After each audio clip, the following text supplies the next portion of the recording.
This week's episode of the Salt and Sauce Chat Show is sponsored by North Broad Street Records, bringing you the very best in unissued music. North Broad Street Records discovers and brings to vinyl cool, unfinished gems. For more information, please visit www.northbroadst.co.uk. Coming up on this week's Salt and Sauce Chat Show. If you were to do it all over again, Kerry, would you do it, or would there be anything you would do different, or...? I think I wouldn't change any of it. I can't change any of it because I'm who I am today. I can't say I'll change the drugs. I can't say I'll change the marriages. I can't say I regret that because I wouldn't be where I am now, and I'm supposed to be where I am now. I can go on the beach with my kids on a family holiday. They always go topless. I don't care. With my kids, just sat there, and a paparazzi can get a picture and sell it for thousands and thousands, and I get nothing. So why can't I go and get my tits out where I'm in control and I get the money? Yeah, people look at me as car crash, KERRY KATONA, kebab eating, snort cocaine, whatever. But that's fine. I'm okay with that because I've come through the other side. So if my story can help one other person get through all that, it's all kind of been worth it.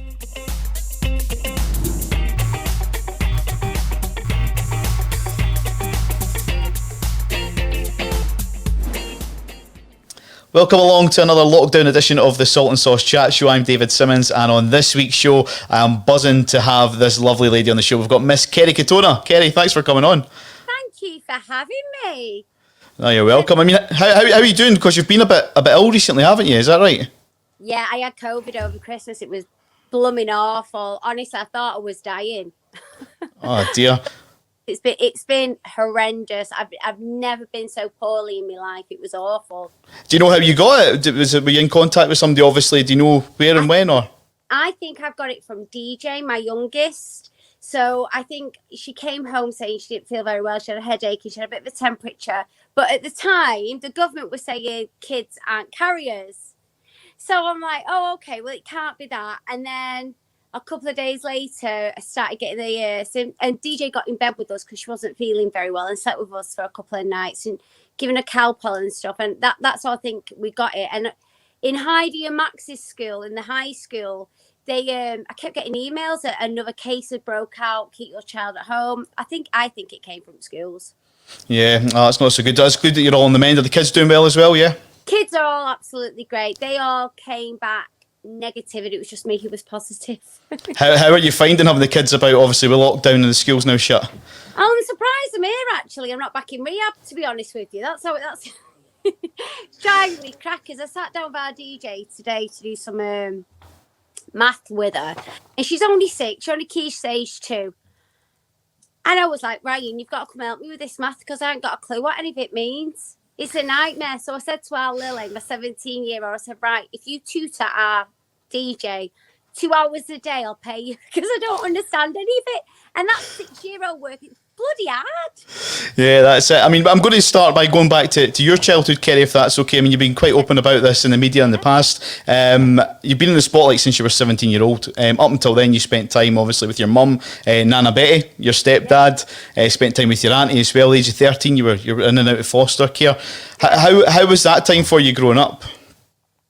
Normal, if that sounds... I didn't know any different, really, from such a young age. From the age of 3, my first memory is watching my mum slit her wrist. And my mum did that up until I was 17, and she was always ODing. I didn't really live with my mum a lot. We was in refuges. I think we was in 3 different refuges for battered wives and kids. I had 4 sets of foster parents.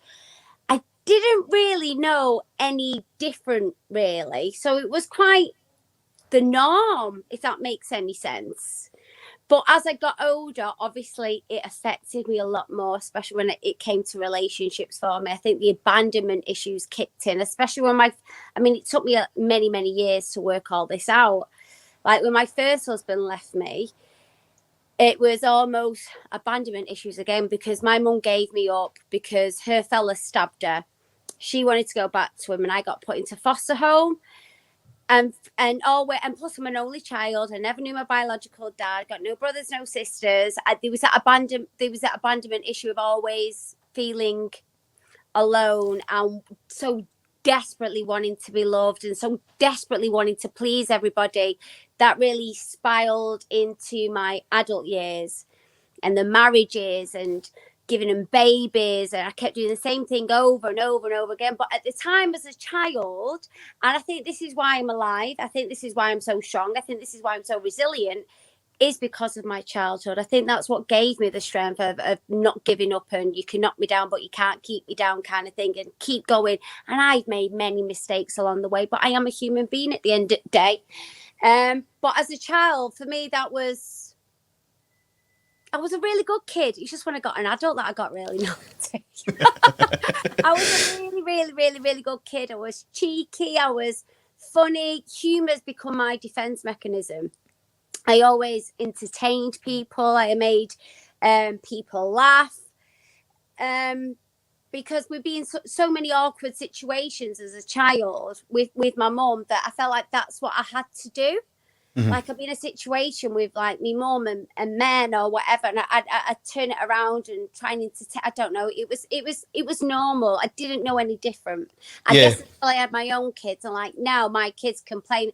I asked my kids go do dishes, right? You think I've asked them go murder somebody, and I'm just like, we went to view a house the other week, and we drove down the street, and my Heidi, she's about to turn 14 in February. She went, I won't walk around here. It's dead rough. It's a really, really nice place. Really, and I was like, I'm really sheltered, and they're so privileged that I haven't got a clue what rough is. Yeah, I mean, you mentioned there at the start of that story that you witnessed your mum like slit her own wrist. You gave a good interview. I think it was with Philip and Holly on This Morning, and that you got tattoos on your wrist for a reason, didn't you? Yeah, I've got I got Molly and Lily on my wrist. So when I went to rehab in Arizona, you have to tell all your life story and things like that. And it's never bothered me. And I used to tell my life story as if it was a film, a script. You know, it was so matter of fact. It never bothered me. It never affected me. And this one time, obviously the doctor's there and they really got it out of me. I really broke down over it, thinking, it was wrong. I shouldn't have had this kind of childhood. And then I kind of also thought I got diagnosed with bipolar in 2005 as well. And obviously my mum was a manic depressive, which is what is now bipolar. But back then it's what they used to call manic depressive. My mum got sectioned. I used to go visit her in mental health homes and things like that when I was a child. And I kind of thought that I think my abandonment issues and the self-worth lack of self-worth stemmed from sitting and watching my mum slit her own wrist and me kind of thinking, well, am I not good enough for you want to be here? And I never ever want my kids to ever feel like I don't love them or they're not good enough for me to. They're the ones who probably made me get up in the morning. And so I got the tattoos on my wrist because I thought I'd have to be one selfish cow to slip through my children's name, because if it is genetic, if it is DNA, if there is depression in the family, which there is, I'd have to really think, wow, how selfish am I, slitting through my kids' names and then abandoning them, making them orphans. Yeah, no, I get that. You touched on as well how you spent a short period of time in the fostering system, and I want to talk to you about that. I mean, my mother-in-law and my father-in-law, they're both full-time foster carers. They've got four kids. I fostered as well. I have fostered a child. Oh wow! Well, they've got 4 kids on permanency. Myself and my wife, we are registered babysitters as well, if required. How important was the fostering service for you growing up? How did they help you? For me, it was very difficult to start off with. I mean, I think this is why when people meet me, I'm so open, so honest, salt of the earth, because I know how difficult it is going into somebody's home that isn't your home, and you have to. It's a new environment. The first time I got put in foster home was 3:00 in the morning in Dagenham, Essex. And this was when my mum's fella had stabbed her and then battered her. And it was a night. It was horrible. I pulled the knife out of my mum's leg. It went on for days. It was awful. And I rang the police. The police in Warrington rang the police in London. The police in London came and got me. And that's when they put me in foster home. And it was really difficult. I was like, oh my God. I remember waking up on this mattress on the floor, and all these kids was surrounding me. I'll never forget when the police officer Roz, her name was Ross. I'll never forget her because I messed up with her when years and years later. I brought us to Saturday Night Takeaway with Ant and Dec when I was performing on it. We kept in touch all these years. I was 13, and I forgot. I've lost track now. You were going into foster care at 3 a.m. Yeah, I was going foster care at 3 a.m. I remember her saying to me before she put me in foster home. We was in the police station, and she said to me, "We're going to put you in a home. Do you know what a home is?" And I immediately thought of Annie. And it was my favourite film as a kid, and because I didn't know my biological dad, I was like, oh, I'm going to be singing It's a Hard Knock Life, and, you know, I'm going to get me Daddy Warbucks, and that's honestly like, oh, this is great. Really wasn't like that. I was cleaning the toilets and scrubbing the skirting boards, but I definitely wasn't singing The Sun Will Come Out Tomorrow. So, like I said, there was so many different households you were in, like your Nana Betty, your mum, your stepdad. Yeah, my Nana Betty was she was low. But going back to foster parents, my last set of foster parents, Mag and Fred, they were my everything. I absolutely loved them. I lost my foster mum to cancer a few years back now, and I still speak to my foster dad and go and see him whenever I can. But they kind of gave me this foundation of rules, expectations, curfews. You know, if you've done something wrong, you get grounded. I never had anything like that before. I had to do my own ironing. I've worked. I got my own Saturday job. I've worked from the age of 14. I'd save my pocket money up, and I had to do my own ironing. And you know, they gave me these grounds of rules of, God, this is what a real family's like. I've got to be in by 9 o'clock. I've got to have my own work done. That was all I ever wanted. I didn't want to be rich and famous. I wanted to have that family unit. I wanted to be a mom and a wife and have the kids, but I went about it all the wrong way and kept doing the same thing over and over and over again with the wrong people over and over and over again. But my foster parents was a massive, massive key in teaching me on what a real family was like, really. You mentioned earlier that you never met your biological dad. You were aware of who he was, though, weren't you? You just never pursued it. Is that right? Yeah. So so you ready for this one? You got to keep up, right? Ready? So when I was born, the guy who my mum was with, I called Dad for 2 years, and his dad was me granddad, right? And then she left the guy who I called Dad for me granddad and married him. So my dad became my brother, and my granddad became my legal dad because she married him, Anna. And then she left him for a woman, became a lesbian, and it was my mum's girlfriend who then told me that Arnie wasn't my real dad and I was a product of an affair. And it was a guy called Ronnie Armstrong when I was 7. Yeah. And you tracked this Ronnie Armstrong down, didn't you? But you just never made contact with him, is that right? No, I left it for years and years and years and years and years and years. And in fact, when I went into the jungle, that's when I got in touch with Max Clifford, because I thought, oh my God, my profile's going to go through the roof. I don't want to come out. I never seen a picture of my dad. I didn't know what he looked like. All I knew was he had really dark eyes, olive skin, nice teeth, and it was little, and jet black hair. And my mum's got blue eyes, dead blonde hair. I'm actually brunette. You can see roots coming through. And I've got really olive skin as well. Plus, my mum's Hungarian as well. So there's that kind of skin tone in there as well. But I got Max Clifford because I didn't ever want to see it. I didn't want to see a picture of my dad for the first time on the front page of the newspaper. So I never revealed his name to anybody, never said anything to anybody. And then when I got 26, I turned 26, I thought, my stepdad died, Arnie died, and I was like, I wouldn't mind seeing a picture of my biological dad. So I got a PI, and I got a picture of him and a video. And I thought, that's it, it's enough, because he was a married man. You know, my mum had an affair with him, and can you imagine his poor wife? Why would I go and do that and knock on his door, say hi, and ruin his life? And he had kids. I didn't want to do that. I just wanted to see a picture of him. Like, that's it. I know what he looks like. I'll leave it. But unfortunately, the News of the World found out who he was, and they went and knocked on his wife's door. And she opened it because the bastard, sorry, pardon my French. No, that's it. And said, just to let you know, we're going to run a story. Is your husband Ronnie Armstrong? She said, yeah. Well, we're letting you know that he had an affair all these years ago and he's got a daughter. And his daughter is KERRY Katona. Can you imagine? And we're going to print the story. And she went, well, he died 3 months ago. Oh. That poor woman had just her husband.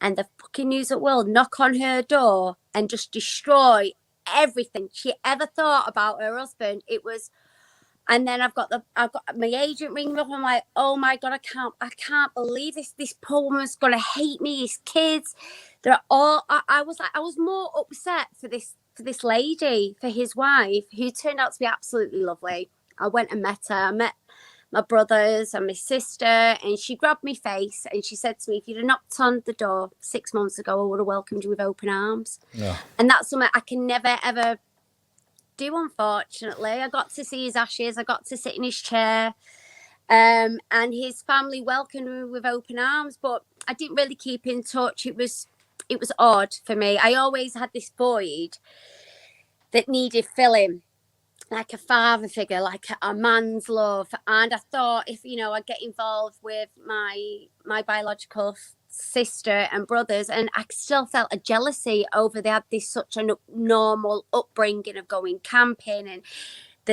my biological dad, going to watch him on sports day. No one ever came to watch me on sports day. No one ever came to parents' evening for me. I'd be in a school play looking in the audience and there'd be nobody there. And I had a bit of jealousy, yet they had a jealousy maybe a little bit over who I was. But I kind of thought I was trying to create something that wasn't there. And I felt bad on his wife as well. I mean, if you ever ring, every blue moon I might hear from them or something, but they're all the way up in Liverpool. I'm all the way down south. But yeah, they're all lovely, all really nice. But yeah, that was difficult. Yeah, that's a fascinating story. That's really. Steven Spielberg couldn't write this shit. Look. No.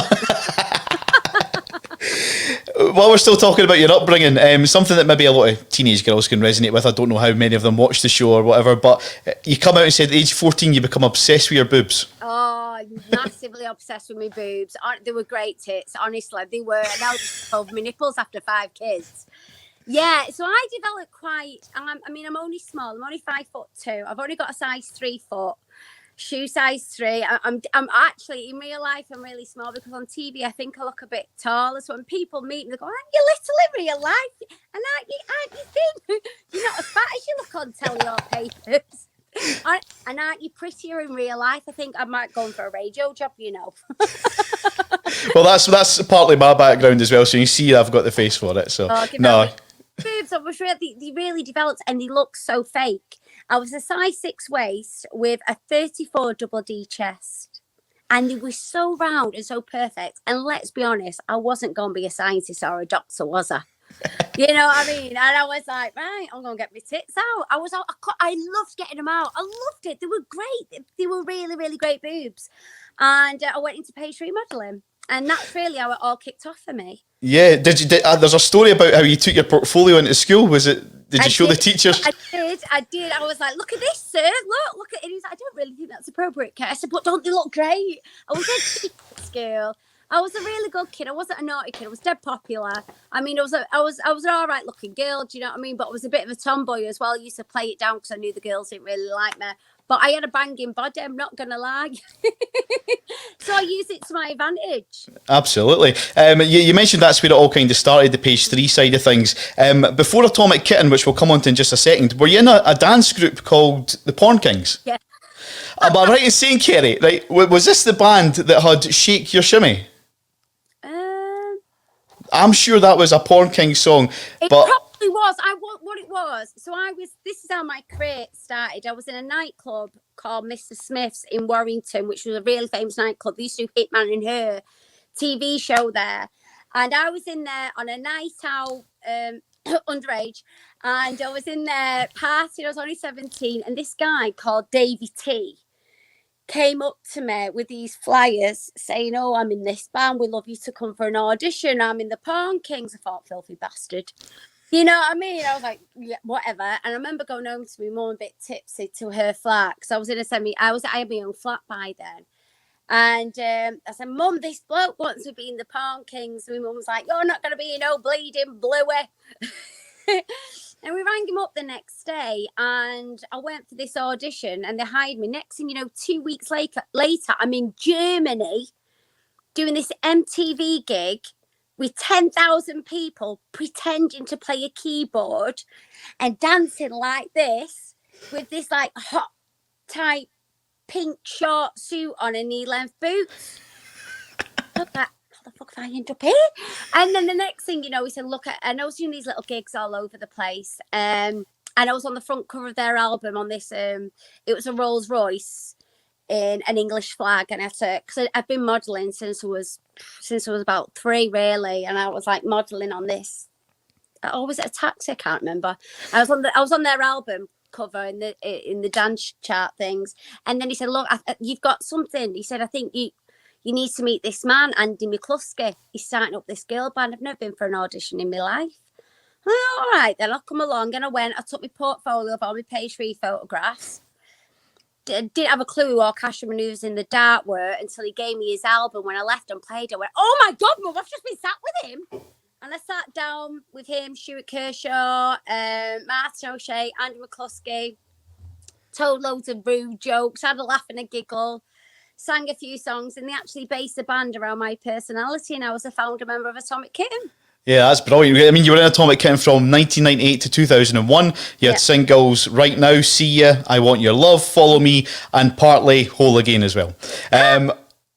Well, you were in, I remember this, Kerry, because you were in Whole Again. Go. The Whole Again that went to #1 was my vocals. It was Good. Just afterwards they changed the video. Oh, well, I apologise, because I remember that there was a bit of an uproar on that, because they cut you out the music video, didn't they? And they replaced you with I wasn't bitter, honestly, I wasn't bitter. I mean, what were your memories of being in that band? Loved it. Well, I actually left because I hated the fame. For me, what I enjoyed more was the climb, was doing all the shitty nightclubs and doing the schools and things like that. I love doing SMTV. But what really changed for me was we was doing Big Breakfast for a couple of weeks with Johnny Vaughan, and then we actually got a week off or a couple of days, and we went home. I went to my local nightclub, and the way people reacted towards me, I didn't like it. People trying to touch me. Oh, I know your dad, do you? Because I don't. Oh, I know your sister. Oh, I know. Oh, yeah, your cousin. I was like, they're all just talking pure shit. Do you know, it was really, really odd and bizarre behaviour from people who I've known since I was a kid. Just the way they all changed towards me. And because of my sketchy past and my childhood and things like that, obviously, and being the gobby one, the pretty one with the big tits, who's been in foster home with the mum who's got mental health issues, I was a tabloid. They loved it, didn't they? They thought, great, we love this is what we want. And I didn't like that, because it wasn't just about what they were doing to me, it was what they were doing to my mum. And again, like, it was odd, and then people started telling stories. I was like, I don't enjoy this. I'm not enjoying it. And I fell pregnant with Molly, and I saw a bit of a change in the other girls' attitude. Like, we do a photo shoot for Beverly Goodway for Page 3 in these. It's a really famous, well, it's quite an all right famous picture in the cat suits like this, a leather cat suit, and it was supposed to be all 3 of us.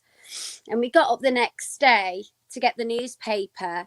And I opened it, and I was with my tour manager. The girls are in the car, and I'm in the garage in the petrol station. And I've opened it, and I've gone, oh, for fuck's sake. And he's gone, it's just you, innit? I've gone, yeah. Oh.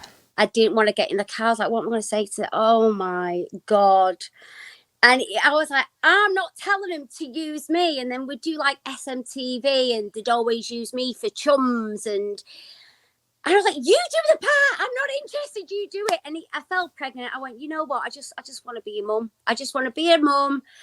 And I gave it all up and moved to Ireland. And I thought the fame would fade away. But I guess when you marry a Westlifer, it kind of follows you. And then obviously I got a bit bored. And Brian didn't want me to do the jungle. And it was Louis Walsh who convinced Brian to let me do it. And then it all just went from there, really. But I guess out the 3 of us, it was always Kerry, the gobby one. If you were to do it all over again, Kerry, would you do it, or would there be anything you would do different? Or I think I wouldn't change any of it. I can't change any of it because I'm who I am today. I can't say I'll change the drugs. I can't say I'll change the marriages. I can't say I regret that because I wouldn't be where I am now, and I'm supposed to be where I am now. And they've all been life lessons. You know, it's something I've had to learn the hard way, I guess. And I wouldn't have the children I have. They might not have the same dad, but they're all here for a reason. You know, they're all completely different, unique, and special. So I'm completely grateful to the 3 knobheads of marriage, because it put me where I am today. You know, and I'm grateful to them. They gave me my kids, even the drugs. Even I can't, because I know my story helps others, so I don't mind telling it. You know, so I wouldn't change any of it. I can't it because I think if you change one thing, it completely takes you down a different route, doesn't it? Just by change that one thing.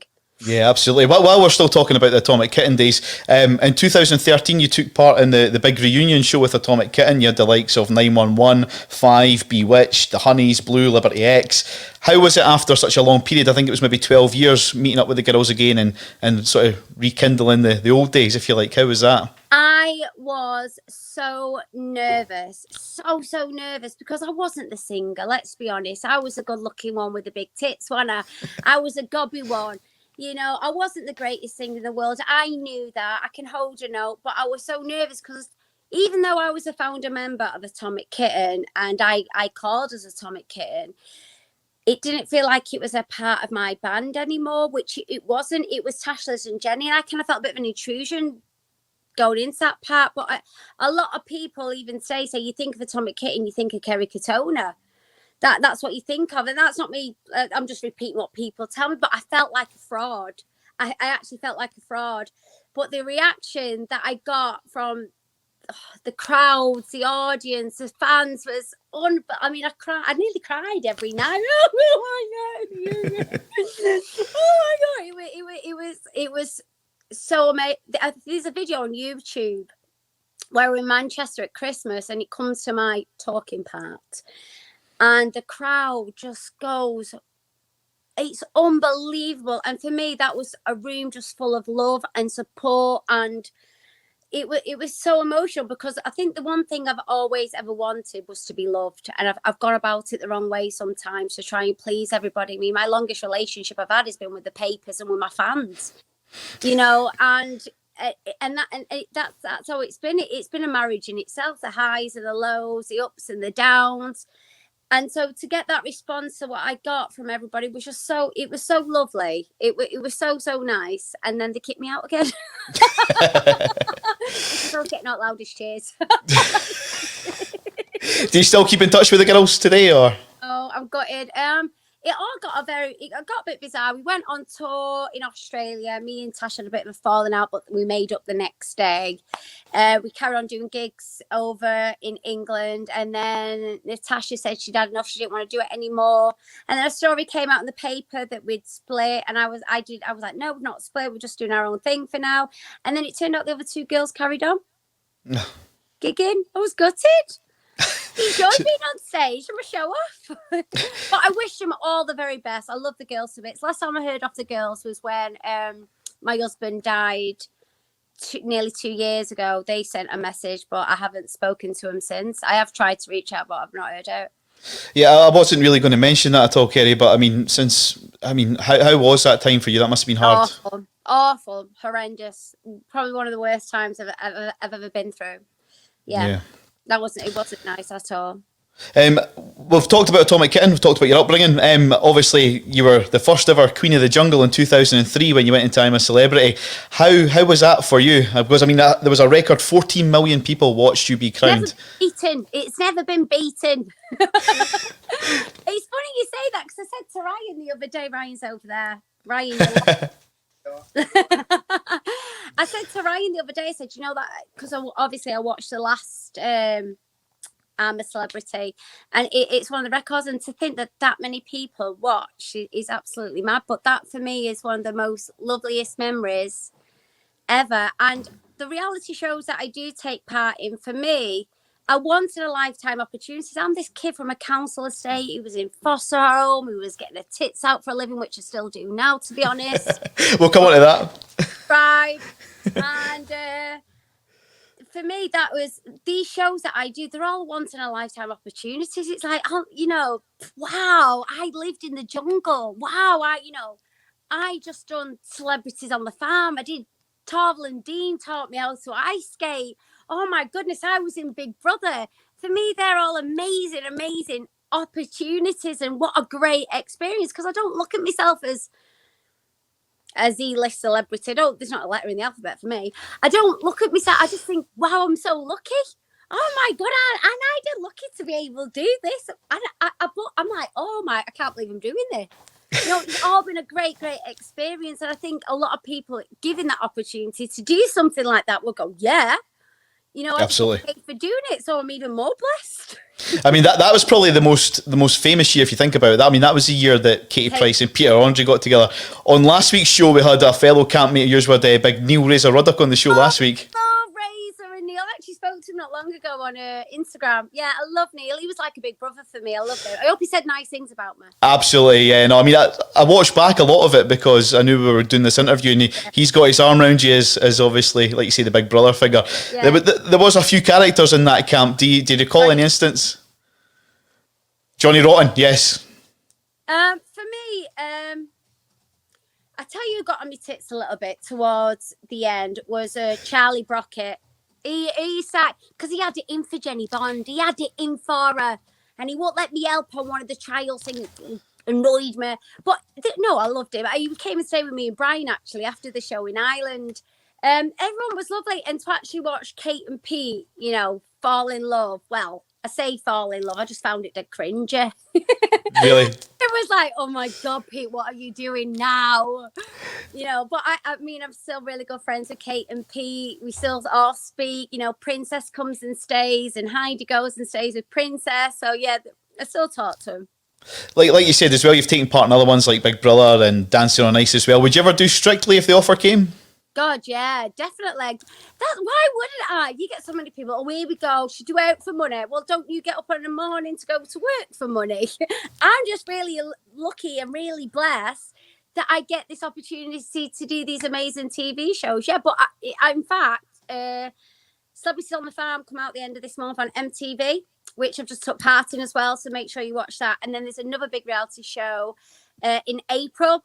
I'll say which one it is, which I've already filmed that last October, which I take part in that. I mean, I'm just like the reality queen. No, but we'll make sure and tune into that, definitely. You were, at the age of 22, probably the youngest and one of the most original members of Loose Women as well, is that right? Yeah, I'm only 22. Yeah, I love being a loose woman. Yeah, that was. I mean, I keep repeating it. I'm so lucky and so blessed to be a part of all these wonderful TV shows. Again, I keep repeating, like being a kid of a council estate and foster home, and I'm a massive campaigner for mental health and kids who are leaving care. And for me, it took me a long time to realise, I mean, I'm going right back now, I'm going off course here. It took me a long time to realise that you can't keep living in the past, because for so many, many years, I was so bitter and so angry at everybody. The world owed me a favour. It's my mum's fault for my childhood. It was Brian's fault for leaving me. It was Mark Cross' fault for, feeding me drugs and making me go bankrupt. It was, George's fault for beating me up, and I never knew me dad. Oh, poor me. I was having a self-pity party for about 10 years. And I had to realise and accept, look, there's nothing that I can do about what's happened in the past. I've got to live for now. And if I carry on being the way I'm being, I'm going to end up dead and being very lonely with a bunch of cats. But instead, I end up with a bunch of kids instead. What do you think you would have done for a living if you hadn't went down the celebrity route? Probably stripping, getting my tits out, probably. Well, I was actually a BT sales advisor. Right. I've always worked. I've worked from the age of 14. I've always worked really hard. I love entertaining. I love making people laugh. I love performing. I love dancing. I love being on stage. I love doing theatre work. I think if I wasn't in this industry, I probably would have gone down the route of being a social worker, maybe. Right. I wanted to be a social worker at one point. Yeah, that kind of leads us on to our next thing. If we talk about mental health for a bit, I mean, over the years you've spoken very openly, like you've said, Anne, in this interview as well, about mental health. Do you think sharing your experiences and your experiences in the limelight helps others? Yeah, 1,000,000%. I think so many of us suffer in silence. I mean, suicide rate has gone through the roof since we got social media. There's a stigma towards mental health and depression of embarrassment, ashamed. You don't want to feel like a burden. Sorry. These for so many years, I felt like a burden. I didn't want to put. I always had to be happy and jolly, but I was really suffering. I got diagnosed with bipolar in 2005, and I didn't even know what bipolar was. Yeah, I mean, you really brought that. You brought that out, didn't you? Because that's one of my questions here. I never knew what that was until you come out and said that you've got bipolar. Well, I never came out saying I had bipolar until 2008, which was on This Morning. I never told anybody I had bipolar. I got diagnosed in 2005. And when they told me I had bipolar, I cried. I didn't even know what bipolar was, but I was just so relieved that there was a name for it, so to speak. And so from then on, it was trial and error with medication. And I remember my psychiatrist saying to me, "Don't let the public know you've got bipolar or mental health issues, Kerry." I went, "Why not?" And he was like, "Look, let them know you've had a drug problem. Let them know you've had a drink problem. Let them know you've got whatever. But you tell them you've got mental health issues, they're not going to understand it." And This Morning interview proved everything he said. If I went on This Morning slurring my words, now listen, I've shoved enough shit up my nose last my lifetime. I've drank till cows have come home. I've got no reason to lie. There's even a video of me snorting cocaine on the news at World. I've got no reason to lie. I was on 350 milligram of chlorpromazine, 150 milligram of Lefexa, and 7.5 milligram of Zopicone. Now, my speech would be extremely slur in the morning, that when we used to film the Iceland adverts, I have to wait till mid-morning for my speech to catch up.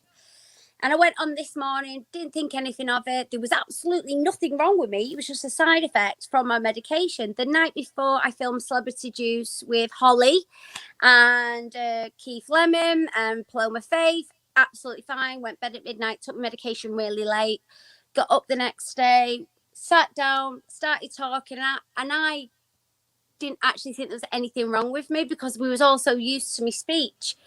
And what annoyed me so much about that was when they said, "What's up with your speech?" That's the very first time I told anybody I had bipolar. And I said, "It's my medication." Not once did they say, "Oh, you have bipolar. What's bipolar?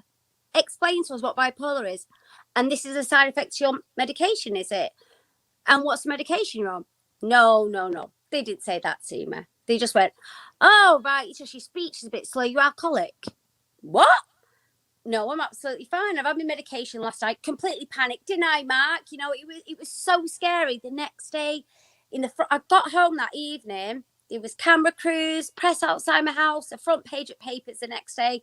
Sherry Kerry, Mary Kerry, pissed up Kerry. Kerry's on This Morning, drunk and all. And I felt suicidal. Now, if I'd have gone on This Morning in a wheelchair with 3-degree burns on my face and a limb missing and slurring my words, because people can physically visualize and see that there's something physically wrong with me, they'd be like, "Oh, bless her heart. Oh, God, look, oh, you can see." But because appearance-wise, I'm absolutely normal, if not perfect. I'm joking. And because it's in my head and they can't visually see that, they don't understand it. So my psychiatrist was bang on the money. If you can't, and this is what I've been trying to educate people for the last couple of years, help. And so many people I think we've come a long way. We've still got a long way to go with it all. But if you can't visually see something, people don't understand it. And if you've never had any kind of effect with mental health or depression or medication, it's very, very hard for people to understand. Yeah, no, I mean, you like you say, we are getting somewhere with it now. More people are talking about it, but especially in men, I think a lot of us massively with men. I think we live in a society, especially in Britain, where it's the stiff upper lip and pull your socks up, chappy, and crack on. You know, it's that kind of thing. And because as a male, you've got to be so alpha male. You know, I'll show your feelings, or But I do think we've come a long way from where we were, but I still feel like we've got a long way to go. I think since social media's come into play, I think it's taken us back a lot of places. I think, especially with words that people can say to people anonymously on social media, is really affecting people's mental health. Yeah. Maybe How do heating down. Sorry, it's roasting my living room sweating. It's okay. How do you think? How do you think the whole lockdown period's affected people's mental health, Kerry? I mean, I was on the phone to my mum. My mum's high risk, and she was crying a minute ago. She hasn't been out of the house for a year because she's high risk. Right. I'm on no medication whatsoever now for my bipolar. Last time I was on meds was when George died. Because I was really struggling. I'm not ashamed to admit, I went to my doctors. I said, well, my doctor came to my house actually because I thought I was having a nervous breakdown. It was awful. And I went back on medication then because I was really struggling to comprehend of what was going on and what was being said in the papers. It was like all this focus, it was awful. But I came off them again. I've not been back on medication since. And I think people have to understand that it's okay to ask for help. Don't feel embarrassed or ashamed. It's okay to, for me, eating the right food and medicate and exercise is always good. But because of lockdown, I've been really lack on all of it. You know, you've got the homeschooling, you've got the kids at home. I'm working from home. I've been really lucky and really blessed, touch wood, that I'm in a position where I do work from home and I'm still making money. But there are days that I get up and I won't get dressed. And I mean, what am I getting dressed for? I mean, this is the most I've got dressed up because I'm on here.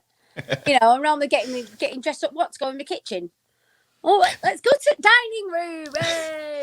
I think a lot of people will resonate with that, Kerry. They know, like, having to maybe work from home now or being on furlough leave and just stuck in the confinements of their own home. It must be quite difficult for quite a lot of people. I can imagine what it's like for so many people. And I've been there where a lot of people have been. And again, I'm really lucky and really blessed. But my heart goes out to so many people who are struggling right now. I really do. I mean, May last year, I was struggling so much that I sold my jukebox to pay for the rent. You know, so it's tough for everybody. So I know how it feels. It's hard. Yeah, I mean, we met Ryan about maybe 10 minutes ago in the background there. He's here. That's the new fiance. Yeah, I'm a sucker, Anna. I just want to take. Tell us a bit about Ryan then, because he's not done a lot of sort of press stuff. I mean, how did you meet? How did he propose? We met on a dating app. I've been on my own for 2 years. The thought of going on a date or being in a relationship I couldn't think of anything worse. I really, really couldn't. And it was Danielle Brown, my best friend, who was like, right, you need to get out on a date. And she kept nagging me to join this dating app. And I wasn't embarrassed or ashamed about it. It ended up in the papers. I'm like, look, I'm a single bloody mum of 5. I don't go out partying. I was supposed to meet anybody. And this is the way people meet people these days. And I thought, oh, I fancy a free meal. I might go on this dating app and see what I can see. And came across Ryan, the first person I met on there. And we went on a day date. And it was a slow burner for me. It was I didn't think I wasn't ready at the time. I wasn't ready to be in a relationship. So we took it really, really, really, really slow. We've been together 3 years now and we've only just got engaged. And normally I'm engaged, pregnant, baby, married and divorced in that time, really. So I must be doing something different. And I've kept this out the limelight a little, but this is just for me, really. We just done our first photo shoot at Christmas with OK. Like everybody else, you got to work. But it's like you'll go on my Instagram and you won't see all these loved up pictures of me and Ryan or on his. I have my job, he has his job. We make a great team. But the difference with this one is I don't rely on Ryan for my entire happiness. Whereas before, that's what I wanted from men. I wanted to rely on them. This Ryan enhances my happiness, but I don't rely on him for it because it comes from within me. So at one point when we were together, I got really scared, really panicky, think, no, I don't want to be in a relationship. No, I can't. I know it's going to fail. I don't want to be in this relationship. I'm scared because I felt like I didn't deserve to be in a relationship because I've had so many failures, because I was married, divorce. I'm now a widow. it was like, well, I just need to be on my own. And you've also got the perspective of the public. And I can always, doesn't matter what other people think, and it doesn't, but it does play a massive part. And there's almost that embarrassment of, oh, bloody hell, I'm in a relationship. Oh my God, I'm getting married again. Oh, for me, the thought of a wedding, it's like, no, I don't want a wedding. I don't want that. I just want a marriage. Yep. That's all I want. And I keep him there in the background. I have to say, I have to say, Kerry, I wasn't going to bring this up, but it's something I've picked up on, and you won't get it, but you'll need to Google this. Your new fella Ryan, he looks very much like a football player up here in Scotland. There's a football player that plays for a club called Hibs. His name's Darren. Well, his name's Darren McGregor. Google him. He's your.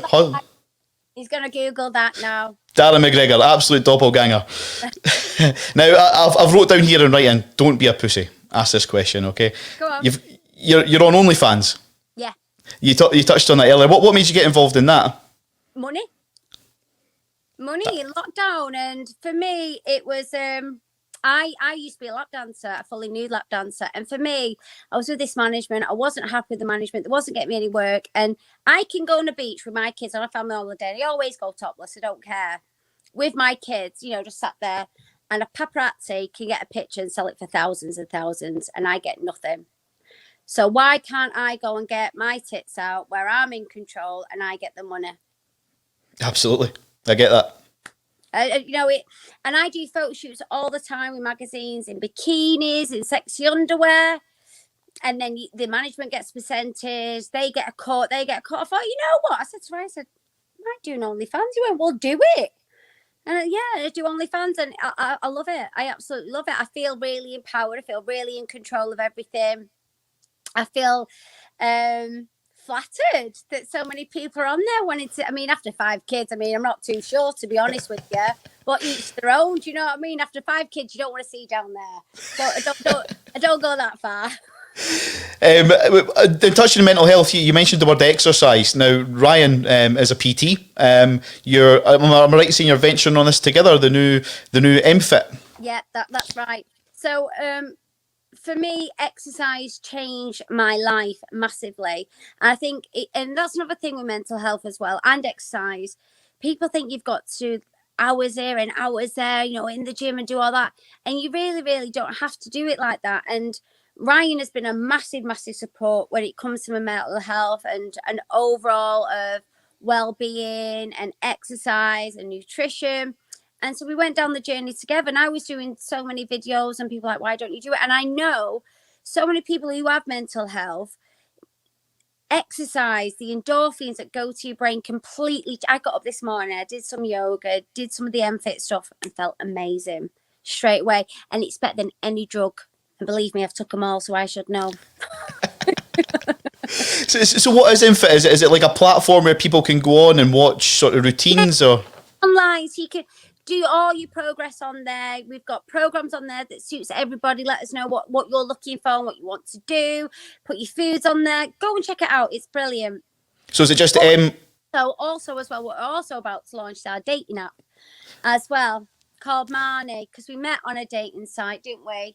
And for me, again, I felt like I didn't deserve to be in a relationship. And then I realised everyone deserves to be loved. Everyone deserves that happy ever after.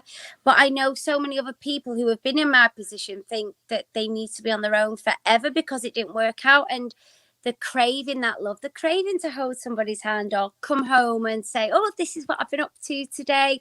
It doesn't matter what you've been through. It doesn't matter if you've been divorced, if you've been widowed, if you've been divorced, if you've been divorced, if you've been divorced. I believe everyone deserves to be loved and everyone deserves that happy ever after. And that's what we're doing. We've set up a dating app called Marnie, which is about to launch at the end of the month. I just visualize mums and dads coming home, dropping the kids off at school, pick them up, put them in bed, get a glass of wine, open up the laptop. And it's nice to talk to people as well, especially in lockdown, and get chatting to new people. And that's what we're about to launch as well, called Marnie. You're very busy, Kerry, because you've launched like a clothing range as well. Is it Kerry Boutique? Kerry's Boutique as well. So that launched in, when did I launch that? October? November? I can't remember, last year. But yeah, it's doing really, really well. Really proud of it. You see, what I did was years ago when I turned my life around many, many years ago. But when I got to the age of 36, when I split up with George, for me, I had to learn to love me and love myself. And I did a vision board. So I got this vision board. I put everything on there. What I had to look at this vision board every day. It sounds so stupid. If anyone's read The Secret, you'll completely get this. And I believe that me and Ryan met each other through the law of attraction. Law of Attraction. I was going to say that. It's weird you say that because I was given that book and I never looked at it. And it's on Netflix. There's a series on Netflix. It's a brilliant film. It's really old, you know. I watched that film a million years ago. In fact, I was doing my ironing this morning. And what did I have playing on my phone on Netflix? The Secret. I watch it all the time. Anyway, I got this vision board and I cut off my head and put it on this body of this bird who was quite toned and fit. I put up Katona's boutique. It was Katona's, not Kerry's. Katona's boutique. I put up the nice car, put the nice house. What else was on there? Anyway, I got the body, I got the car, I got the boutique. I'm just waiting to get the house. So I really, really believe in all that. And I believe I wouldn't be where I am today without meeting Ryan as well. Because when I met Ryan and we went on our date, I interviewed him basically. Didn't I? It was like an interview. I mean, I was like, where do you see yourself in 5 years? And what do you want to do for a living? How ambitious are you? Are you driven? Blah, blah. You know, and we both like, he's so ambitious. He's so driven. I mean, he's constantly working. We're both always working from home. He's a lot more, disciplined than what I am. And that's what I like. He's very a go-getter. I've never had that before. I've never actually had a fella who's had a job, to be honest. It's all new to me, this. But definitely, law of attraction is a massive, massive thing, and I think it really works. Yeah, no, I mean, Kerry, it's been an absolute pleasure speaking to you today. I think the reason so many people like you is you just say it as it is. There's no sugarcoating it. If you get asked a question, you just answer it just with complete honesty. There's no other way to be, really, is it? And I think being in the situation, the position I am and the platform that I have, I think I owe it to people, to be honest, and to help others. I mean, I hope to God that my story has helped whoever's listening today, or, you know, even today, even now I get suicide letters, I get DMs on mental health, and if my story can help one person, then it's been worth me telling the story and being open and honest about it, because there was no one there to help me when I was younger. There was nobody in this industry that I looked up to that I thought, oh, they give me some kind of hope. So I kind of feel like it's my duty to give. Yeah, people look at me as car crash, Kerry Katona, kebab eating, snort, cocaine, you know, whatever. But that's fine. I'm okay with that because I come through the other side. So if my story can help one other person get through all that, it's all kind of been worth it. It's been an absolute pleasure, ladies and gentlemen. Miss Kerry Katona.